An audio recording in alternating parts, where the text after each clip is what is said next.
ന്യൂസിലേക്ക് സ്വാഗതം. അങ്ങനെ തെലുങ്ക് വെർഷൻ 3 ദിവസം കണ്ട് 1 കോടിക്ക് മുകളിൽ കളക്ഷൻ എത്തിയിരിക്കുകയാണ്. അതിനു മുമ്പ് ചാനൽ ഒന്ന് സബ്സ്ക്രൈബ് ചെയ്തിരുന്ന കാര്യം പരിഗണിക്കണം എന്ന് വിനീതമായി അഭ്യർത്ഥിക്കുകയാണ്. അതായത് ഭ്രമയുഗം ഇന്ന് 3-ാം ദിവസമാണ് തെലുങ്ക് വെർഷൻ ഇറങ്ങിയിട്ട്. തെലുങ്കിൽ മാത്രമല്ല USA-യിലും UK-യിലും കാനഡയിലുമൊക്കെ അതിൻ്റെ റിലീസ് ഉണ്ടായിരുന്നു എന്നുള്ളതാണ്.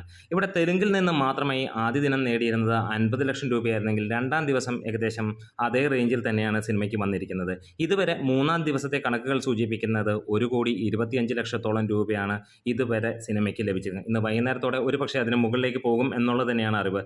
ഇന്ന് സിനിമയുടെ 50 കോടി ഒഫീഷ്യലായിട്ട് ഡിക്ലെയർ ചെയ്യപ്പെടുകയുണ്ടായി.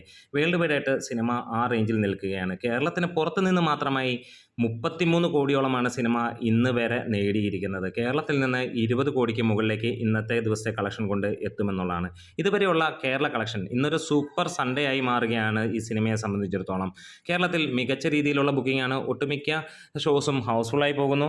ഇന്ന് മോർണിംഗ് ഷോ മുതൽ ഗംഭീര തിരക്ക് തന്നെയാണ് സിനിമയ്ക്ക് അനുഭവപ്പെടുന്നത്. നൂൺ ഷോസ് അല്ലെങ്കിൽ ഈവനിങ് ഷോസ് എല്ലാം തന്നെ ഹൗസ്ഫുൾ എന്നുള്ള ലെവലിലാണ്.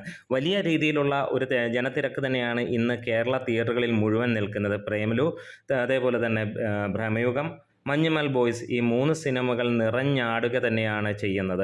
ഇവിടെ തിയേറ്ററുകളിൽ ഒട്ടുമിക്ക തിയേറ്ററുകളിൽ നല്ല കേരളത്തിലെ മുഴുവൻ തിയേറ്ററുകളിലും ഏകദേശം 70% മുകളിലുള്ള ഒക്യുപ്പൻസിയാണ് നമുക്ക് കാണാൻ കഴിയുന്നത്. കാലങ്ങൾ ഒരുപാടായി മലയാളത്തിലെ തിയേറ്ററുകളിൽ ഇത്രത്തോളം തിരക്കുകൾ വന്നിട്ട്. നല്ല സിനിമ വന്നാൽ ജനങ്ങൾ ഉണ്ടാകും കൂടെ എന്നുള്ളതിൻ്റെ തെളിവാണ്. അല്ലാതെ കൊള്ളില്ലാത്ത പൊട്ട സിനിമകൾ കൊണ്ടുവന്നിട്ട് അത് നല്ലതാണെന്ന് ജനങ്ങളെ നിർബന്ധിച്ച് പറയിപ്പിക്കുകയും മോശം പറയുന്നതിനെ ചീത്ത വിളിക്കുകയും കള്ളക്കേസിൽ കൊടുക്കാൻ ശ്രമിക്കുകയും ചെയ്യുന്നതല്ല സിനിമ എന്നുള്ളത് വ്യക്തമാവുകയാണ്.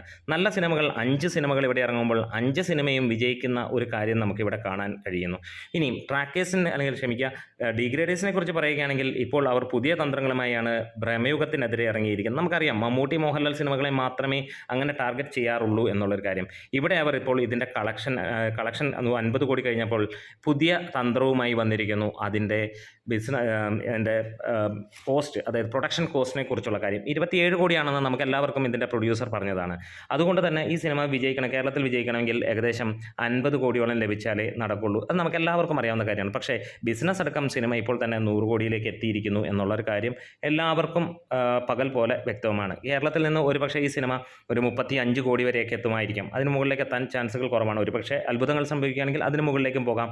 ഒരു ലോങ് റൺ കൊടുക്കുകയാണെങ്കിൽ തീർച്ചയായും സിനിമ അതിന് മുകളിലേക്ക് എത്തും എന്നുള്ളത് തന്നെയാണ്. അങ്ങനെ നോക്കുമ്പോൾ ഇതുവരെ ഇറങ്ങിയ ഒട്ടുമിക്ക സിനിമകളും പരാജയങ്ങളാവണം. 20 കോടിക്ക് മുകളിൽ ബഡ്ജറ്റുള്ള ഒരു സിനിമ പോലും ഇവിടെ വിജയിക്കാൻ ചാൻസുകളില്ല.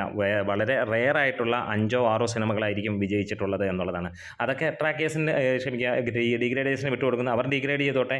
കണ്ടിറങ്ങുന്ന ഓരോ മലയാളിക്കും, ഓരോ പ്രേക്ഷകനും, മലയാളി എന്നല്ല, കണ്ടിറങ്ങുന്ന ഓരോ പ്രേക്ഷകനും തോന്നുന്നത് മലയാള സിനിമയിലെ മാത്രമല്ല ഇന്ത്യൻ സിനിമയിലെ ഏറ്റവും മികച്ച സിനിമയായി മാറിയിരിക്കുന്നു ഭ്രമയുഗം എന്നുള്ളതാണ്. അന്യഭാഷക്കാർ ഉൾപ്പെടെ അവർ പറയുന്നു ഈ സിനിമ തീർച്ചയായും ഓസ്കാർ ലെവൽ എത്തേണ്ട സിനിമയാണ്. ഒപ്പം നാഷണൽ അവാർഡ് വേറെ ആർക്കും കൊടുക്കാൻ അർഹതയില്ല. ഈ തവണ മമ്മൂട്ടിക്ക് തന്നെ നൽകിയേ കഴിയുള്ളൂ എന്നുള്ളതാണ്. അപ്പോൾ നമ്മുടെ വീഡിയോസ് ഇഷ്ടമായെങ്കിലും ഒന്ന് സപ്പോർട്ട് ചെയ്യണം. Thank you bros.